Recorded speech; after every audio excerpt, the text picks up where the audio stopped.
Gujarat university પ્રથમ વખત ડિગ્રીનું ઇન્ટરલાઇઝેશન કરવા જઈ રહી છે, તો વિદેશી યુનિવર્સિટી સાથે ડ્યુઅલ ડિગ્રી, ટ્વિન ડિગ્રી તથા ક્રેડિટ ટ્રાન્સફરની સુલભતા એ ગુજરાત યુનિવર્સિટી પ્રદાન કરશે, જેમાં દરેક ડિગ્રી સાથે બેચલર ઓફ સાયન્સની ડિગ્રી અપાશે, જે માટે ગુજરાત યુનિવર્સિટી એ વિદેશી યુનિવર્સિટીઓ સાથે MOU પણ કરશે. વિદ્યાર્થીને 3 વર્ષે ગ્રેજ્યુએટ ડિગ્રી અને 4 વર્ષે ઓનર્સ અથવા તો રિસર્ચ ડિગ્રી મળશે.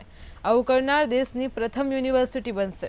નવી શિક્ષણ નીતિ 2020ને ધ્યાનમાં રાખીને આ નિર્ણય લેવામાં આવ્યો છે, જેનો અમલ આગામી શૈક્ષણિક સત્ર જૂન 2024થી થશે.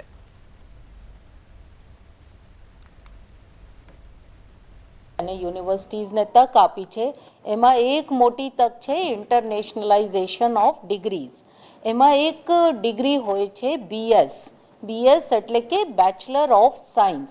આ ડિગ્રી ઓલમોસ્ટ બધા જ બહારના દેશોની યુનિવર્સિટીઝમાં આપવામાં આવે છે અને એમાં કોઈ ફેકલ્ટી જેવું બાયફોકેશન હોતું નથી કે આર્ટ્સ, કોમર્સ, સાયન્સ. એ જે તે સ્ટુડન્ટ 12મો પછી મેજર વિષય લે છે એ વિષયમાં બેચલર ઓફ સાયન્સ કહેવામાં આવે છે.